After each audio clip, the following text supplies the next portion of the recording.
And we're live. Cool. State of the Network, July 28th, 2023. Daniel, what's shaking, dog? Oh, good, man. Summertime. It's Loving uh, it. it's been a busy week. I actually it's been so busy I haven't kept up on a lot of stuff that I probably should have kept up on. I mean, I guess I can say the same. Yeah, That's what happens. yeah, YOLO. yeah, right. Just gotta go for it. Let's see what I got in my notes here. I don't have a ton, so I know the old Explorer is going away soon. I don't think I put the link in the description, but folks can figure that out. Um, Yeah. yeah, Maybe I can talk a little bit I mean, Joey, if he was here, he would be the one talking about that, right? But I can just give it a quick. yeah. Walk me through it. The whole old Helium API was hosted by Blockjoy, Yep. um, the company from one of the Helium founders, and um, it was still available. So people who actually have their scripts or whatever they built using the data from the old API, also the old Helium Explorer, and that's going to go away today. The foundation also made like a big CSV file that has like 1.4 terabytes of data, if I'm not wrong. It's a lot of data that you want to download. Yep. And I think right now it's hosted on AWS, and it's on, so you have to pay that to download. I think it costs, I don't know, like $10 maybe to download that data, $10, $15. I could be Okay. wrong, but it's not too bad. I remember Joey mentioning that they could potentially put that information also on a torrent that people can share and download, so people don't need to download and pay for that. Especially because if I download that data and then Nick goes and download that data, we're just giving money for Amazon for no reason, right? So Right. we can just like share, and then maybe we can talk to Joey and then we can set up a torrent or something like that that everyone can help, and have that data live for longer, because it's quite important in terms of history.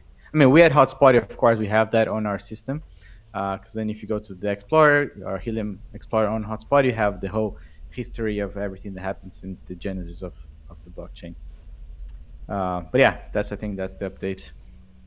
Super cool. Super cool. Dude, what else is going on in your world? I can talk. I can clearly talk for an hour. Yeah. What's going on in the Let's hotspot see. land? Yes, we, of course, dealing with the bear market and everything, we decided, and being like a bootstrap company, one thing that we launched this week actually, and also tried to help the whole community, is we had a new plan on Hotspot. We call it starter plan That's that right. costs $2 a month. Yep. So it's quite cheap, right? Like, we're trying to like, okay, how can we help more people and also, of course, help us stay afloat during this time? Yep. And with that, we can do $2 a month, and with that, it allows you everything to do on Hotspotty. Of course, if you want to do like commission payments and more of the fleet management part of Hotspotty, then you can upgrade to the bigger tier, the Pro and the Business plan. Yep. But if you want to really understand what's happening, you want to have notification of your hotspots when they go flying, to really understand like all the metrics, witnessing, all the stuff that we built in the past. Now, most of the things we closed off for $2 a month, which like I believe that doesn't really make a dent on people's wallets, but also No. on combined, it really help us to continue building. So yeah, so that was like the biggest update for us, and now we're gonna continue like improving and tweaking a lot of things that we did. We did a lot of improvements on the website. That's on, of course, on Hotspotty, and then on the personal side, I just got some of this like this little rack boards. It's really cool. So I'm trying to. I bought a lot of plants to my in my house, big ones. So Yep. I want to build like a little system that I can just have like soil moisture sensors everywhere in the house and the communication over Helium. It's just an excuse, to go Yeah. back to building harder. And the idea is that I'm not just gonna get the things ready. I'm just gonna build the PCB, Yep. and hopefully I can make into like a little tutorial video or guide that people can follow through, and to learn a little bit about the programming, the electronics, the hardware development, the PCB design, soldering, and everything that I haven't done in the past, like 3 years, and I miss Yeah. it a lot. Yeah. And I see you've been kicking ass on that thing, so it's super cool to see that happening as well. I'm having a good time with it. Dude, I there's a little bit side note. There's a coffee shop that went in on Adams Ave, like our local kind of main strip, called 𝗶𝗶𝘁, and I think it's run by a bunch of Portuguese folks. And so it's been super cool. Lee and I went up there the other day, and it really reminds me of when we were in Lisbon, just going to these little coffee shops. So I always think of you That's when I'm awesome. walking by in the morning. Yeah, that's exciting. Bika, yeah, Bika is like Lisbon. I don't know if Bika means the coffee shop, but it's definitely like there's how Rua da Bika, which is like the Bika street, where I have Okay. a very traditional street in Lisbon. They have all the coffee shops. They have a lot of old people living there. Yeah. So that's a perfect name. Yeah, Yeah, it's a cool place. Well, if you come back to San Diego, I have to take you out there. I'll Um, be there. yeah. Let's see. So on my side, the Helium Bridge project, we got the PCB. I think we had that last weekend. Maybe I went over to Dirk's last weekend. We shot that video really quickly, um, where we got the PCB in. We were so excited that we couldn't find one of the components. It turned out being back at my house. We're like, ah, fuck it, we'll bake this thing anyway. We just wanted to use the reflow of it, so we used that and we got it on. And then I think Dirk is going to finish off testing it this weekend, is my guess. And then we should have something pretty cool there. And then That, go ahead. Tell us a little bit more about the bridge project. Yeah. So it started off. The whole thing started off is that I found these weather stations, the 𝗚𝗿𝗶𝘀𝗁 WS80s, that are, I forget what they are, $130 shipped. Like they're pretty cheap for a shipped weather station. No moving parts. So for me, if I'm going to deploy a bunch of weather stations around this valley where we fly paragliders a bunch, it's also a place that's pretty kind of rural, and there's plenty of like kids who are just like me when I was a little boy who smash anything they see. Um, and I was like, okay, I don't want to attract attention. I don't want one of the spinning weather vanes. I want to be able to get these things onto helium, but they don't come natively LoRa with either LoRa or LoRaWAN. So the idea was, what if we can build a device that takes the information that these weatherless stations, or sorry, these weather stations are transmitting wirelessly, because they're set up like when you buy the station, the company wants you to buy the station and then a like a Wi-Fi receiver. And we thought, oh, cool, we could probably just replace the receiver with something that listens on whatever frequency it's transmitting on and then retransmits it on helium. And that turns out to be the case. So Dirk had built one that was just put together from off-the-shelf parts. We thought that was pretty cool. We got that thing working. And so you got a weather station you can put anywhere. And then you can add this helium bridge to it, put it on the same pole. You can put it, I think, within 10 meters is what we're finding. And it'll retransmit on the helium LoRaWAN. So now you have, kilometers of range. And then that turned into, well, what happens if you can do that for any radio protocol? If you can bridge any radio protocol, whether it's Bluetooth or Wi-Fi or any of these little ISM weird bands, 43, RTL 433, any of these things on helium, to your point from earlier shows, like hardware is hard, but what if we take hardware that's already working and we just bridge it over to helium? That opens up a ton of possibilities and options. So that was the grant that we wrote and that foundation approved, and that's what we started on. And so that's kind of the big backstory behind that whole thing. And so what should come out in the next month or two is the kind of confirmed PCB. I think we have the PCB design on Dirk's GitHub right now, but it's not confirmed like, hey, this, we're not sure this works totally. It should work, but and then people will be able to open source that whole thing. You could download it, you could order the PCB, you could build a bridge and then use it on whatever weather station device, any device, not just weather stations, that you wanted. So That's really cool. I mean, this is very common in industry, right? That like you have to work with very very old machines that only talk in Modbus yep. protocol, Oh, okay. and then from there you need to convert a Modbus to LoRa or any other kind of protocol to LoRa. So that's something really interesting. And I think the more tools and easier for people to get that up and running, the best, right? So kudos to that. I think that's pretty cool.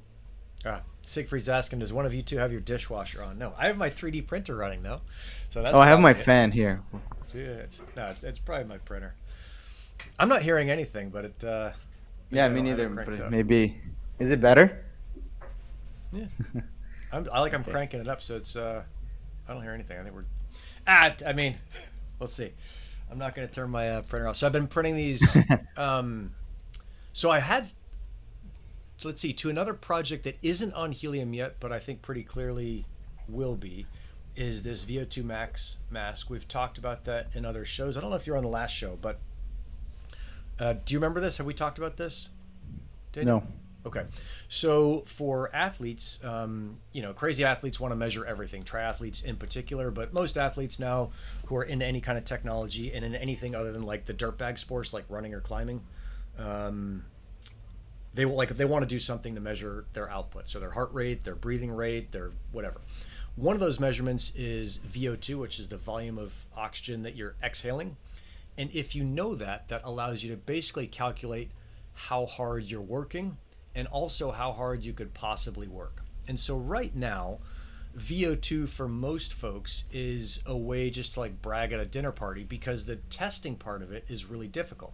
Is you go in, you get on some like $60,000 machine. They hook you up to this mask with a huge hose on it, and it goes to this thing called a met cart, which is a metabolic cart, and that thing's doing all kinds of calculations, and you run as fast as you can on this treadmill, and the treadmill gradually gets harder and harder, and at some point you're exhausted, and the number that is the oxygen that you're exhaling at that point of exhaustion for you is your VO2 max. And so a great VO2 max is whatever, 60. Lance Armstrong, I'm sure, is 70 or 80, some ridiculous number. But it was like a cool thing that you could go in and do, and then to say it the wrong way, it was like a dick measuring thing. Like, oh, my VO2 max is 60 or 50 or whatever. But like, who cares? Because it wasn't something that an athlete could really use unless they were a pro athlete. Like when I was working with Red Bull, we did VO2 max and lactate testing and a bunch of other stuff. But that's pro athletes with like a whole staff of folks helping them. For the normal person, they couldn't use it because who's going to buy a $60,000 machine? And so I'd always been interested in VO2 and VO2 max, but I stumbled upon a project that was an Instructable, where this I think it's a lady, had figured out how to build your own DIY VO2 mask. And so you could take a regular paint respirator mask like you can buy in any store, and you can print out I think I have the other things back there. You could print out a little thing and then put on an ESP32 and an oxygen sensor, and for about $200, I think it's 160, you could build a mask you could do the same thing, right? And it was Wi-Fi. within like 10% accuracy, and it had the ESP32, the TT Go T display on it, so you could basically like do the test and then pull it off and look at it, or have someone else look at it, or record the numbers, or send it through Wi-Fi or Bluetooth to an app. It was pretty cool, but it was also, I'll see if my headphones can reach. That is super cool. There. Let's see. Oh, it's gonna be a stretch. There we go. Here's some of the parts. All right, so here with like the original thing was you hooked this tube up, which is a Venturi tube, to another piece, and it went on the mask, and so you'd kind of run around with this mask, and it also had like a much bigger piece on it, so this thing went on there, and the tube went in the box, and it was way cooler than anything else out there. And if you wanted to buy something similar on the open market, it was about $5,800, just under $6,000, I think. Wow. So it's like, oh, Yeah, there's a so lot. 20x. And also you can build it, and also you can put some LEDs on that. Yeah, Put some yeah, lights like and you shit. can start to have a lot of fun. So I looked at that thing, and this tube, it's really difficult to see because of the angle, but inside it's a little bit thicker, and so the way they were measuring the volume of air exhaled to get the amount of oxygen that's in the volume was through a thing called a Venturi effect. So there's a narrowing of the band inside there, and on one side it's high pressure, on one side it's low pressure. You can measure the volume of air based on that, like on the time of air going through that. So that whole thing was super cool, and I started looking at it, and through working with Helium and also kind of some other stuff I'd done before for Paleo Treats, I've used Upwork to hire experts all over the world. And I was like, what if I could hire someone on Upwork who was a true expert and wasn't just like us kind of tinkers messing around, and I could take a couple different experts and put them together and make something that is really cool. Like take this cool idea and make it amazing. And so I remember the soil moisture housing I did, the thing that looked like a mushroom? Yeah. Yep. So the guy that did that 3D print, that guy's a 3D printing expert. He actually just came back from Hong Kong or Taiwan, because that guy goes over there like once a month to do manufacturing stuff. So I reached out to him. His name's George. He's like, hey George, you want to work on this other project? I want to redo this tube and redo this thing and make it cooler. And he said, yeah, sure. And then I started thinking, because we wanted to make some changes to the tube, and in the Instructables directions it had said don't make any changes to the tube because that'll throw off all the calculations. And I let that stop me No. for a little bit, and then I was like, nah, fuck it, I'm not going to let that stop me. I'm going to hire someone to help me figure that out. So I found a computational fluid dynamics guy, and we started talking, and I said, this is what I want to do, here's the tube, like went through the whole thing with him. And he said, after a while, we made a bunch of improvements, and he said, hey, can I just do like a redesign? Because when I first talked to him, I said, what I want is like a snail shell, like a nautilus shell on your face. I want something that looks cool and doesn't like stick out Mad like Max. yeah. And he's like, hey, can I try a redesign? I said, yeah, sure. So he came up with this thing, with this gray thing. So the red thing is the thing that attaches to the mask, and that's how the thing looks like right now. So instead of this giant thing kind of sticking off, it now is, Jesus Christ, now is just this piece here. He redesigned the whole thing so that it gets like a better pressure differential, so you have more accurate readings. We can put a CO2 sensor on there, so all of a sudden it becomes this thing that is actually a really useful mask. And I called up my old buddies at Red Bull. I'm like, hey, what were you guys using, and how can I make this better?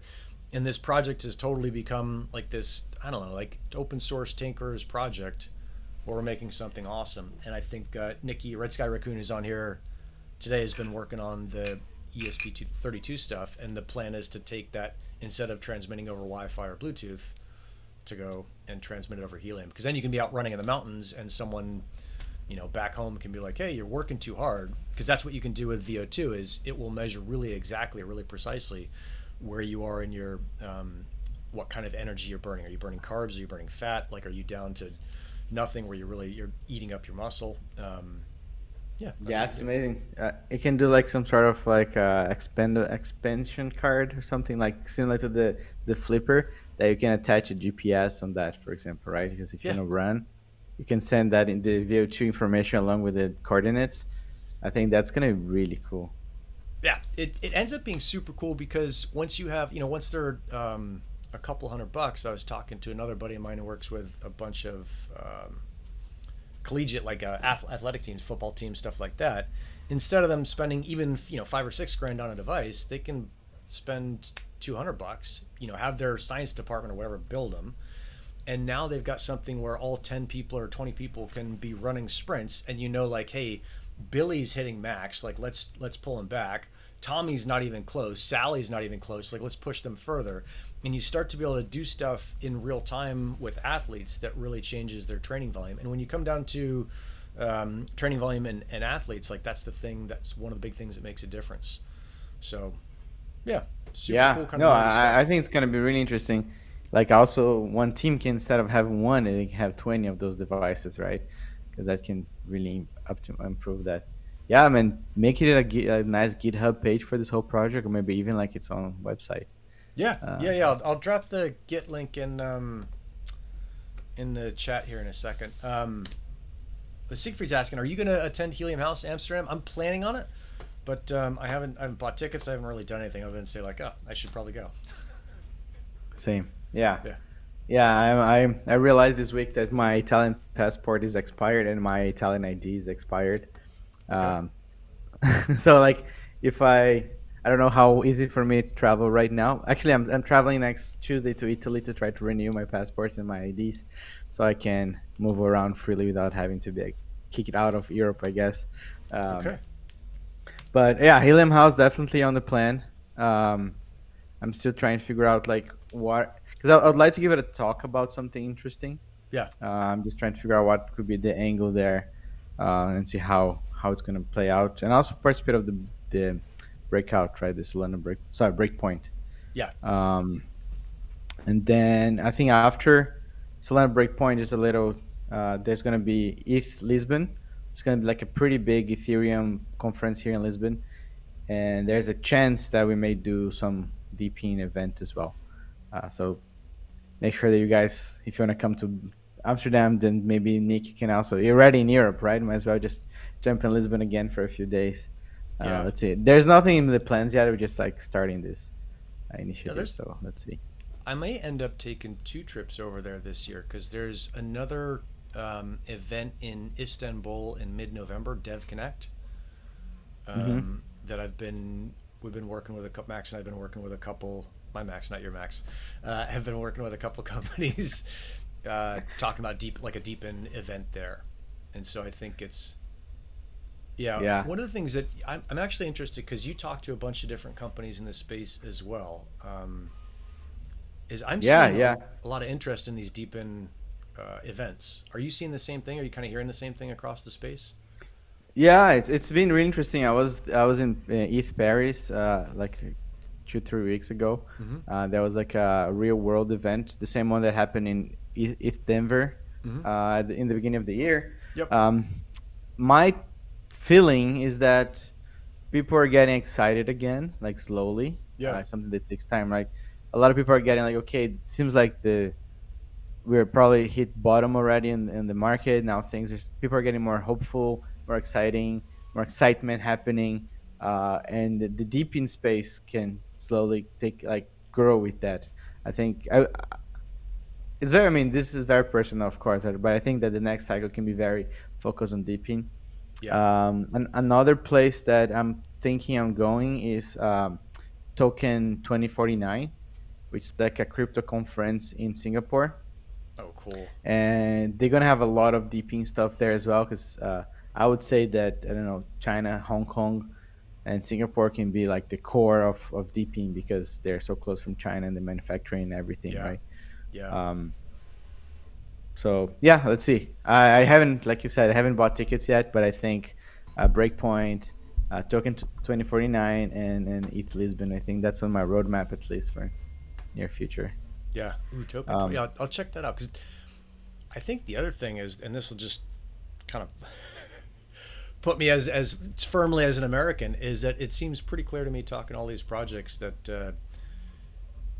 the basically like Asia is paying attention to deepen, and they're going to be much bigger than the Western world. yeah, And so that's kind of one of the angles that I'm seeing. Like, okay, this is probably what Gold Hawks is going to be helping with, is a bunch of these companies that are pushing in this space. And like I said, they're super close to manufacturing. There's a giant population over there that wants this stuff, and for especially for folks that are outside of the first world, these deepen projects still make sense, right? For us to make yeah. a buck or two a day is like, that's a great deepen project. That's nothing. Whether it's, I mean, it's not enough to buy a coffee. A buck or two a day somewhere else is pays your rent. Yeah, I mean, I Pretty guess yeah, nice. just keep the Singapore event in your radar, right? Because Mm. that could be interesting as well for you guys as well, for you and for you and Max.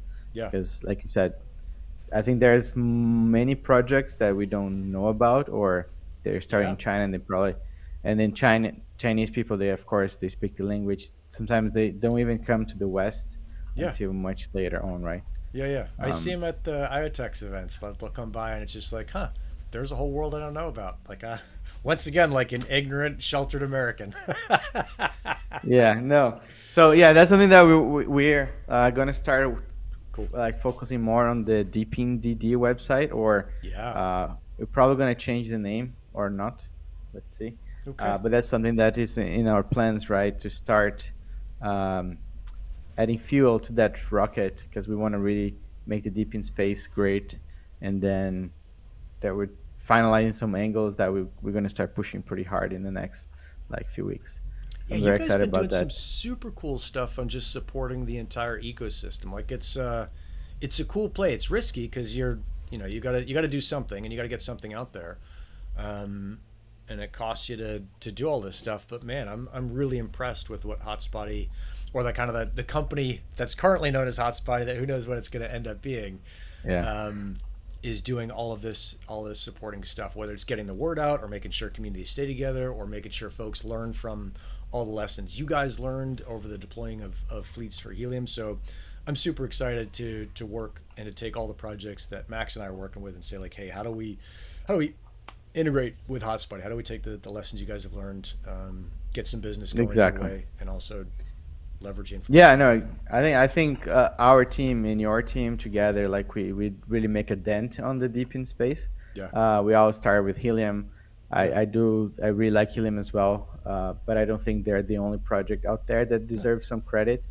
And then we're just starting, right? So maybe like even the state of the network is gonna become state of the networks with a plural in the end It's or funny. I was something thinking like about that that. this morning. Yeah, totally. Because we're seeing a lot of cool things happening more and more. Yeah. We have this website actually called DeepinDD that we, well, it's like a side project that we did over like a 1 week playing around. Yep. Okay, what if we can aggregate all the Deepin projects, and just like by playing around, we managed to get over 80 projects on that. Um, and it's, let's see, I'll write it on here. It's deepindd.com. Yeah. Just keep in mind that that was like a 1 week, or I don't know, a few days project that we just put together. Damn, So it's still pretty um, under development, right? So is it like don't take that? it as a. This I thing think kept. it's deepindd.com. Yeah, deepindd. It's like it stands for Deepin Due Diligence. Yep. So the idea is like, I want to know more about Deepin projects, I can go there, and then there we're gonna aggregate everything from white paper to the Twitter feed and everything else. Yeah. Um, No, so I think yeah, it's rad. I love what you guys are doing. It's like, where can we support it and make it so that it helps our business and helps your business? And yeah. I that's the big mean, one. so one thing that we're gonna try to do right now is just focusing on the hotspotty paid plans. Yep. And then from there, we're going to start migrating some of the functionalities on DeepNDD. Like, you'll be able to see everything, but then if you want maybe some very specific data, we're going to close, and then people paying $2 a month can have access to that. That's what we wanted to be able to provide a lot of information to as many people as possible, and as cheap as possible, in a way that um, we can also keep making some money, right? Because Yeah. Yeah. You got to. we've done a lot Hey, of work how for free. often does Hotspotty renew? Because I've been using it to just look at my hotspots, and some of them are down there in the mountains. I just got to get out to them. But I'll fix one of them because they're DIYs, and so you can fiddle with them a bit more. And then I haven't paid attention to how long it takes to update. Is it like a 24-hour cycle? Is it 12 hours? So What should I for a expect? hotspot to be active, to be marketed as active, that's something that we end up agreeing with the foundation, is that if that hotspot submitted a beacon in the past 24 hours. Okay. So we we follow the Solana blockchain. So Mhm. everything that happens on the Solana blockchain is basically immediate, or let's say like once an hour, right? Because there's like a lot of data processing that needs to be done, Okay. etc. So if the hotspot submits a beacon, and then it's going to be marked as active, and then even if it dies after that, it's going to be active at least for 24 hours. And then if the time that it submitted the last beacon is over 24 hours, then it's going to be marked as inactive. Inactive. Okay. Um, inactive, yeah. If you have a RAG hotspots, we work directly with some RAG API that we build together, Mm-hmm. so that can pull live data from the devices that also get updated every hour. So like temperature, speed tests, and all the things that they get from the devices. Um, but yeah, if anyone have any questions, want me to take a look more in depth, we can like take a look as well. Yeah. Just go to like the hotspotty.net/discord. You join like a hotspot and chill Discord channel, and then we can talk there. Cool. Um, Super cool. yeah. Yeah. Um, I always use it as like my backup checker. Just like, I can see the packet forwarder, I can see the miner. Like, is it working? And it's yeah. always nice to be like, yeah, let's get outside confirmation. What are your thoughts on the HIP 83? Oh yeah, I see this text runner says Yeah. hip 83 killed Helium. Siegfried says nope. I mean, this is the one that is Neil's hip, right? The faster your Yeah. hotspot, the better. Um, Look, for me, it's been unfairly good just because I have the DIYs, and you understand this better than I do. But whatever, this ECC chip is off the blah blah blah, and it makes the whole thing faster. So for me, it's been great. I don't see it being that bad for the network in general. I don't think it's like the end step. I certainly don't think it's killed Helium. I think at this point to kill Helium, you'd have to work really, really hard. I don't Yeah. think anyone is willing to work hard enough to kill it. So I think we have this thing that's just gonna live and either be, most likely be something that continues to grow. At the very worst, is gonna be a zombie. But I don't think that's. I mean, from Yeah. the conversations I've had just this week, dude, I had a potential client for Medio Scientific come on, and I think I talked about this recently. It's like they've got 3,000 devices they want to onboard to the meatspace console and app by September. And I'm like, well, I That's awesome. better get my shit together. That's a lot of devices. Yeah. So, yeah, I don't think HIP 83 has had a negative impact on Helium. I think Paul doesn't like it at all, but I don't see it like it didn't like kill an arc. What do you think? Yeah, I mean, I think the idea is interesting, like the to reward people who have faster or better response time. Yeah. What I feel is that is a necessary waste of energy to focus on that thing. Yeah. Uh, Yeah. Yeah. there Yeah. are other things that would be a better use for the developers' time to be coding and Yep. not because like a hotspot that have has a like a fast response time is not better than one that has a little bit lower response time, right? Right. Because like I mean, Helium data, you know how fast it can send data, so that doesn't really matter too much. Yeah. So um, adding a little bit of randomness on that, I think as long as the device is doing POC, it's the way that was before, right? I think Yeah.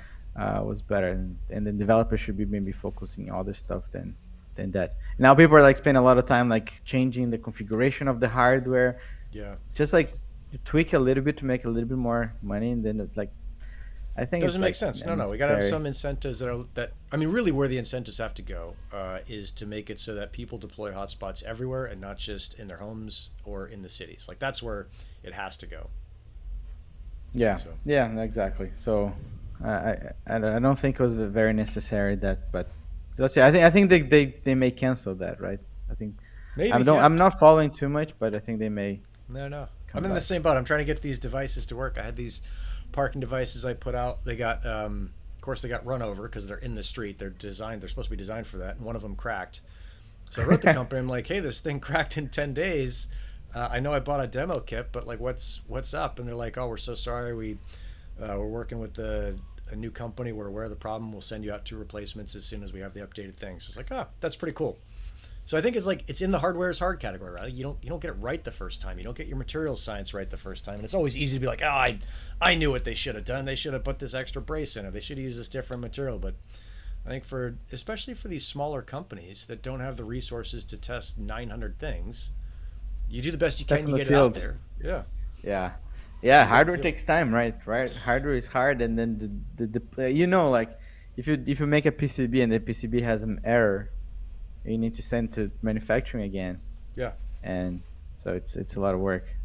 yeah. You pay for your mistakes. I know you got to bounce pretty soon. Am I right on that, or you got time? Yeah, yeah. I gotta go somewhere like in a few minutes, but Okay. I think Siegfried was asking about Yep. Daylight Yep. project.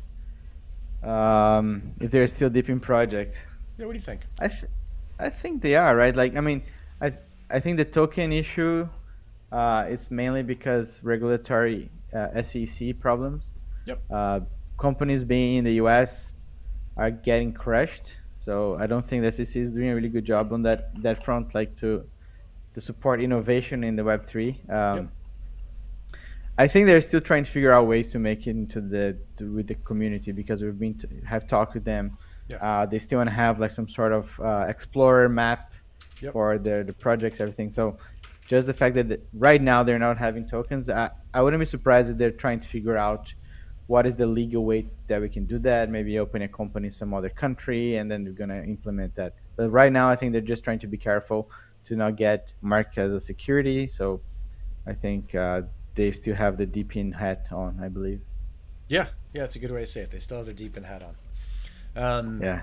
There's another company called Plural Energy, and we're releasing an episode over on Deep in State 1 minute after this show closed down. So at 10, I think 10:01. And they're doing everything as a security. So they're starting with as security, and they're saying, yeah, we're using like a minimal amount of blockchain, but this is where everything is kind of run already through the U.S. Gov or with the U.S. Gov's approval. So pretty interesting to see the different ways that all these projects are approaching it. And how Yeah. they're doing it. So Cool. Oh, Nick, thanks. I got a jet. yeah, yeah, Thanks good everyone boogie. for the week. See you hopefully next weekend and next week. Keep on Yeah, rocking. rock and roll. Leaps. Cheers, man. Bye bye. Ciao, ciao. Cool. Let's see. Let me catch up on the comments here. I saw above Siegfried 𝗀𝗲. Did you guys hear Actility acquired Aclio? How do you guys feel about reducing the seams between LoRaWAN and the internet? For example, getting LoRaWAN devices IPv6 addresses? I don't know. Seems reasonable to me, but I'm sure someone knows a reason to not do that. I mean, I think, look, I'm actually in the process of writing this blog post on the just reducing the friction to get LoRaWAN devices in the hands of people who are using them, and helium has gone an enormously long way in that, right? So someone like me, I don't have any degree, certainly don't have a engineering degree. The fact that I can go and buy a sensor from someone in Slovakia, put it in front of my shop in San Diego, and turn it on, and in general it works.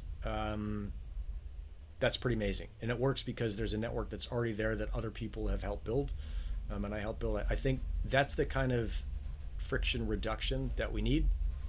Now, sure, the sensor isn't perfect. Like I just said with Daniel, it cracked, but they're going to work on that. They're going to fix that. And the sensor I put in the ground on the back is doing totally fine. So I think I wouldn't say just reducing the seams between LoRaWAN and the internet, but reducing the friction overall is a good thing.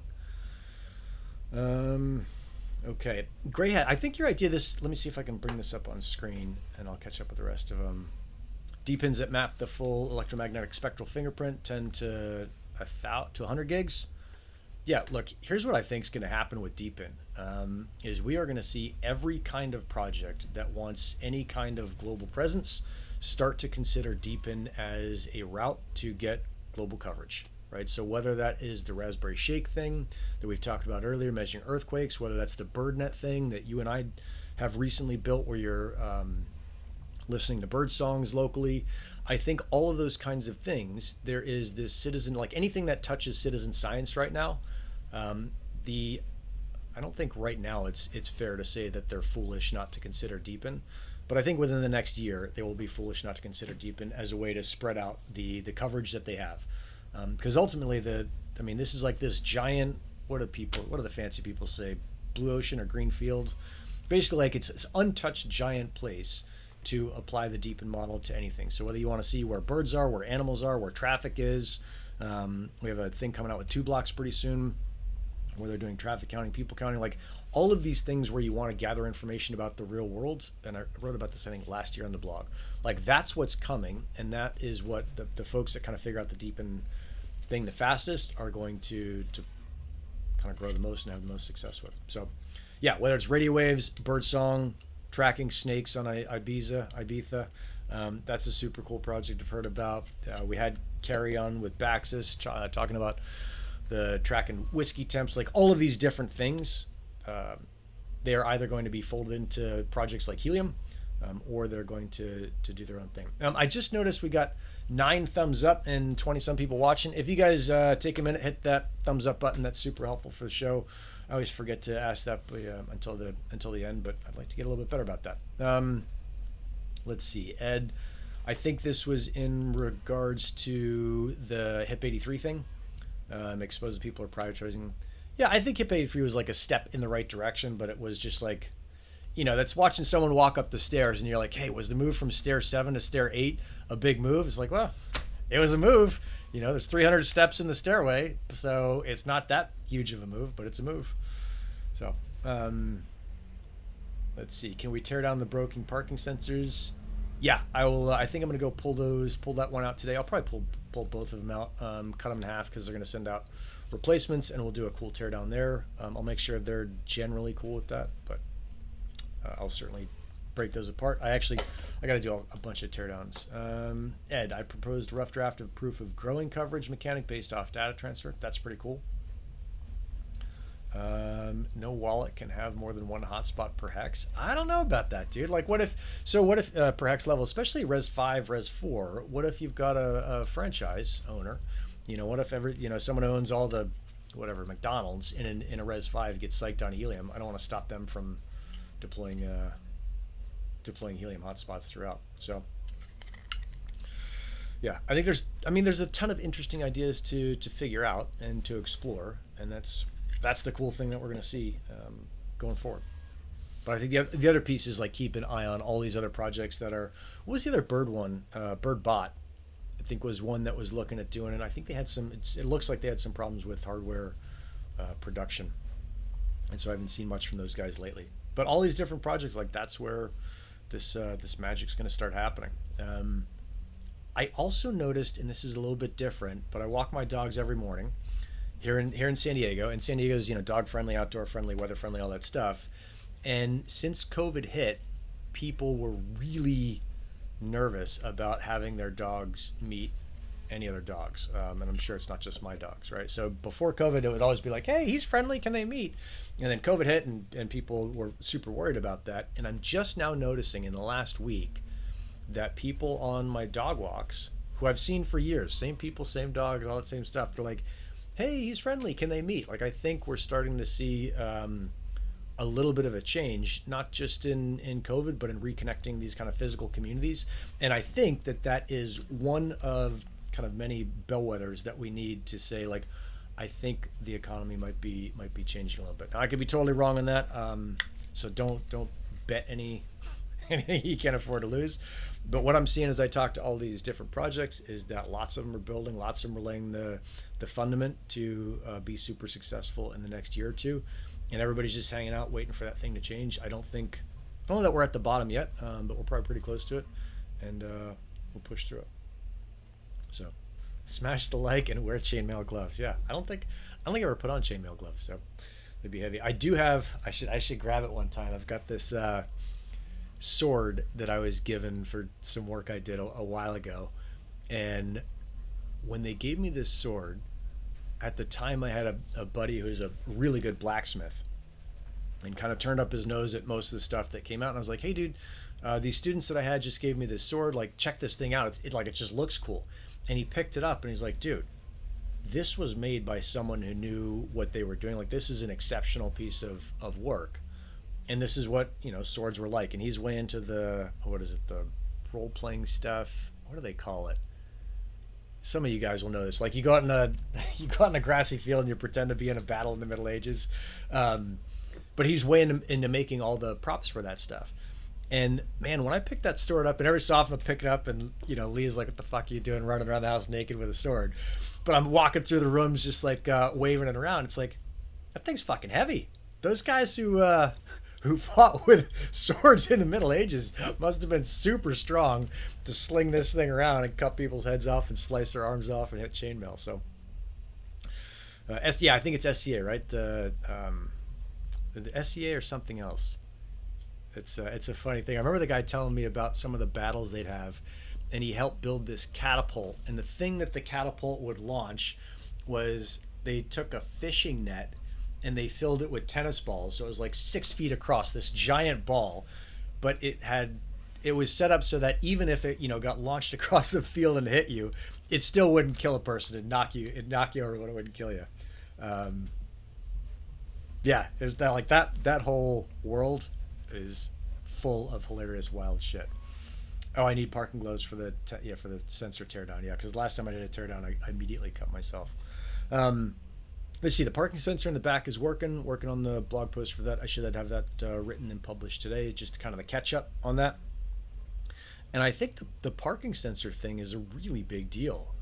The way I was talking about it, or the way I was thinking about it as I wrote the blog, is it's right now cities label all of the different parts of their streets with different, at least in San Diego and the US, different colors. White is for, I think, commercial loading or for really limited loading, like 5-minute loading, passenger unloading. Yellow is for commercial. Green is for short term. No paint is for long term. Red is for nothing, or city buses. Like, there's all these things, but nobody checks it, right? That was the thing that drove the whole parking sensor thing. Nobody comes in and sees if people have been parking for 15 minutes. So it's show us the sword. Yeah, maybe I'll unplug from the headphones and go grab it. It prance around in the video. So this parking sensor thing, it's a lot like if you sat down in school and you're at your desk, and I don't know what school is like now because it's been a long time since I've been there, but we used to come, file in, you got 20 or 30 students, you sit down at your desk, you got their little desk in front of you, the teacher would walk around handing out tests. Whenever they came to me, I'd be reading a book. I'd be like, I don't need this test, I got a great book. But it's as if the teacher hands out the test and then says, look, I want you to take this test. If you get an answer wrong, I'm going to charge you money.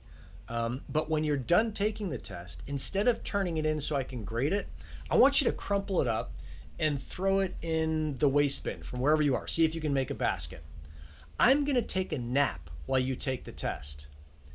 If I hear the paper hitting the wastebasket, I may wake up and I'll kind of try and catch a couple pieces of paper. If I catch your paper, I will randomly grade a couple questions, and if you get those questions wrong, then I'll charge you. But other than that, take the test.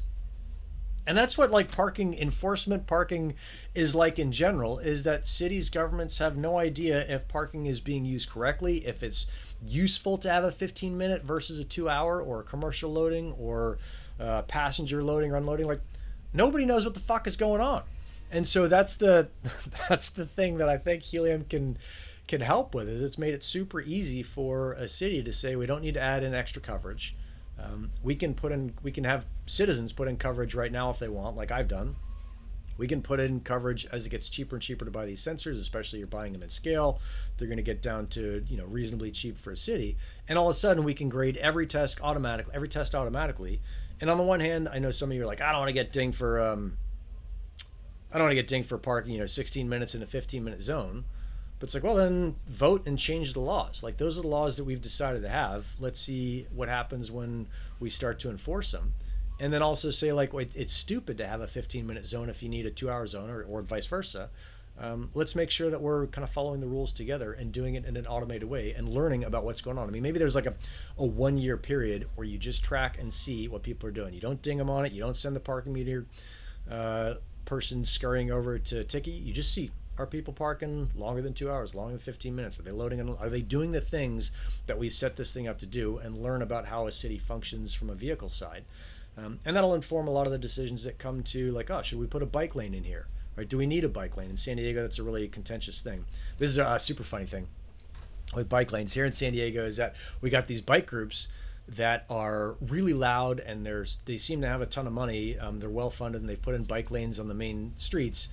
And a lot of the businesses on the main streets are pissed because now customers can't park there, and so we're losing business.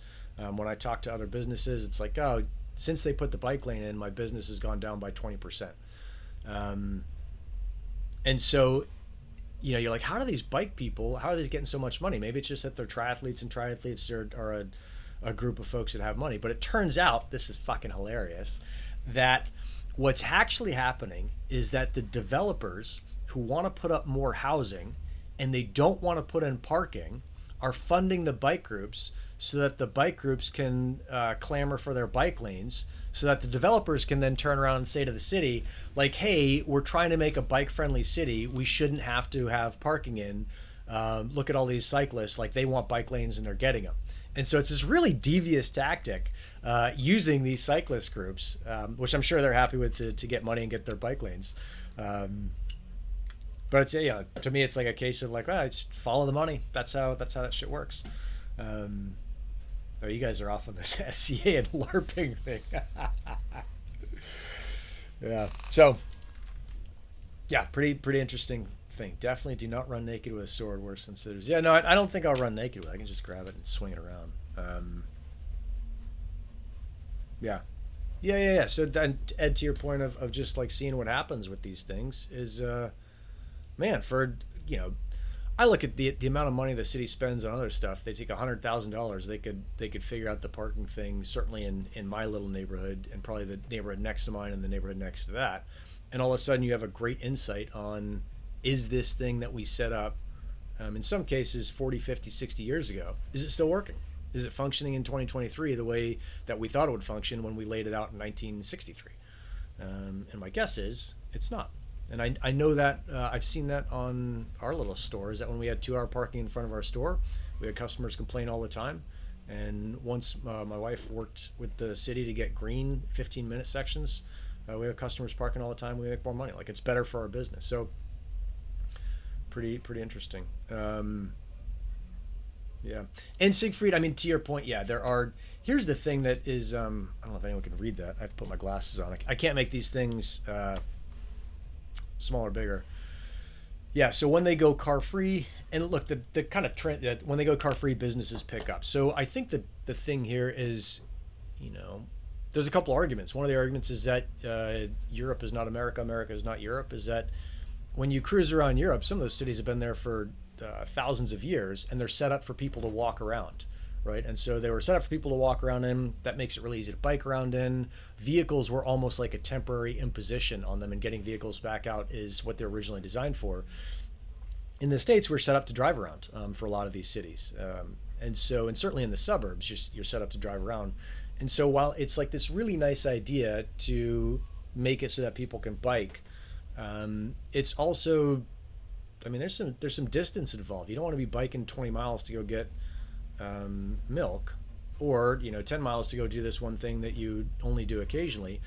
And I think there's parts of it where it's like, well, I'm a fit guy, I could bike 20 or 50 miles to get what I want, but not everybody can do that, and it's not set up, like the fundamental infrastructure isn't set up for that. So I can kind of see both sides of it, where it's like, yeah, I'd like to see our main street closed off and it be totally walkable and no vehicles, and that's amazing. But then how do I get deliveries to my shop? How does the brewery down the street or the bar down the street get deliveries to their shop? Because I see the big trucks parked in the middle of the street, delivering stuff to their shop all the time. I don't want them to shut down. Like, I want the business to be good. The alleys in the back are clearly not set up for that kind of stuff. So it's a lot of kind of figuring out what's going on. But to go back to the point of this show, the network, is the network allows us to start measuring that and seeing, okay, what moves can we make as a city, as a community of folks, to use the technology available to inform much better decisions. So yeah. What is it? I'd love all the data surrounding personal chicken coops. Yeah, I'd be interested. There's certainly a bunch of chickens here in Normal Heights. And then for those, I know there's a couple folks who watch this who are in San Diego. If you go to the Normal Heights neighborhood and you go north of Collier Ave, you will see a bunch of signs on the telephone poles for the rowing regatta, which will be held at my house tomorrow at 10 a.m. We'll drag our rowing machines out. And I think where I'd like to get that thing eventually, that was just like a community building thing, fun, pretty separate from Helium. But I think what happens eventually is we get a couple of rowers out there that do have the Helium bridge that take their Bluetooth over to Helium. And then anyone anywhere in the world, this would be my kind of dream, is we set out, whatever, Tuesday, May 19th is World Helium Rowing Day. Everybody puts their rowers outside. Maybe you meet up in the park with your buddies. Concept 2 rowers are super easy to drag around. You add in a little Helium bridge, and then we all row for time or distance, or we have a big kind of worldwide global competition that we run on Helium. And this is just like, you got to start these things really small, so it's going to start in my neighborhood. But it seems like it'd be a super fun thing. Yeah, so that's what's going on there. I don't know about the chicken coops. I don't know how I got to the chicken coops from that. Probably that there are a lot of chickens in Normal Heights, and as I walk the dogs in the morning, I'll always hear a couple chickens clucking. So funny stuff. Cool. What else is going on, guys? Anything else that you guys want to hit? I thought Daniel's idea, I was actually thinking about it, is serendipitous that he said that maybe this goes to state of the networks, and we talk about more than just Helium, and we have folks on here who are regular guests who are into more than just Helium, because I would love to see, and there's, certainly overlap with Deep in State there with what Max and I are doing, so I don't know, maybe the two things get combined. But it'd be pretty cool to have HiveMapper and Demo and all the rest of them come on and do a much longer show, an hour show that's live. That'd be a very different thing than the 15-minute interviews that we do over on Deep in State. But it might be super cool. So it depends on what you want. Or maybe this goes more the direction of just sharing kind of the tech geeky stuff. I'm looking around my desk here at, all this crazy stuff that we're doing with this 3D printing. And yeah, crazy tech. So that's what I'm thinking. Let's see. As we wrap this thing up, we got 23 watchers, 14 likes. Hit the like button one more time, and yeah, see what's going on. I think with Neil leaving Helium recently, I think he'll be back. I think he's too good of a dude to not come back and contribute to Helium. But I think we're going to see changes in the state of the network and how it goes, and the folks that we have on here regularly. And I think that's probably a good thing. And the state of the network ends up growing with the rest of the space. And ultimately serving the folks who watch it, so that we have folks watching this who are helping each other. Whether you guys going back and forth in the chat on how chicken coops smell like the country, or how to measure parking, whatever it is, we just make this more and more useful for people. I've been running the HiveMapper HDCS for the last 2 weeks, and the first week it was pretty rough. And recently it's been better and better. So it's getting to the point where it's pretty cool to see that thing. But love to have those guys on to talk about what's going on in their world. I know they're doing a lot of messaging about that. They're starting to send out the HiveMapper the HTCS in actual boxes. I think I got mine in like a cardboard packaging. They reached out to me like, hey, I know you bought one. Do you want us to send it to you a little bit early? It won't come with any of the fancy packaging. I was like, yeah, sure. So they sent it down and had just like, cardboard box and bubble wrap. And they usually do such a nice job on the presentation side. It was funny to see that. So let's see. Ed's thing, lived in the town, freaked out more about allowing chickens in a $23 million indoor rec center. Yep. Yeah, government's crazy. Siegfried, do you know any efforts on recycling hotspot and device hardware? Yeah, there was that guy in the UK that was doing that as a business.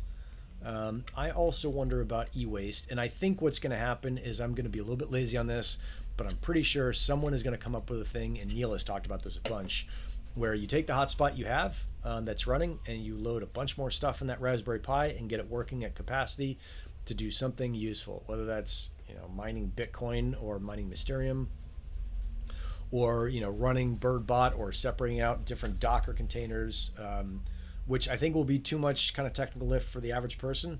But someone's going to write a script where they just say like, hey, hit this button, download it, and put this on your hotspot, and all of a sudden you've got the ability to run 10 separate containers, all of them small programs, all of them can use the Raspberry Pi compute power, and they do different things to help contribute to all of these various projects. Going back to the original, or the idea we talked about early in the show with all these citizen science projects, there's no sense in me running just, 𝗪𝗏𝗀 or whatever that thing is, BirdNet, on one of my many Raspberry Pis that are left over from the Helium craze. So, and if you, AP does that. If you want to send any excess electronic waste stuff to Grey Hat, he's got a garage full of that stuff. The dude's got more extra electronics. Maybe him and Travis would have to have like a who's got more e-waste. So yeah, I think that's it. I mean, maybe I'm sure there is some kind of a US based and European based e-waste thing where you can send your stuff in, but I'd like to see something where we not only just send it in, but we get some use out of it. So yeah. No, Grey Hat will be like, send me all this stuff and I'll build something rad with it that nobody would have thought of. That's, flex capacitor, double, super flexible PC boards, Magic Smoke, all the rest of that stuff that he's way into. So, yeah, super cool stuff. All right, folks, I think that probably wraps it for today's show. Cruise on over to Deep in State and check out the Plural Energy interview we did with Adam Silver. We've got a couple more coming out in the next week. I think 2 Blocks is coming up. We're releasing their interview pretty soon. We did one other one. Geez, I was just looking at them today, and then we've got another one next week with some more guests to be announced. But yeah, that thing's pretty cool. I think that's the little 15-minute bites are super nice. So, okay, I think that wraps it. If you haven't hit the like and subscribe yet, what are we at? 20 some people, 17 likes. You guys done a great job hitting that thumbs up button. We had someone thumbs down this right at the beginning. I would like to know what that's for. That's always interesting. It's like, what is that? Just like to put it on, get something on the board, or is there something that we did? Or I got this small group of followers who are really pissed that I'm not pushing Crank, and so maybe it's the fucking Crank people. I don't know.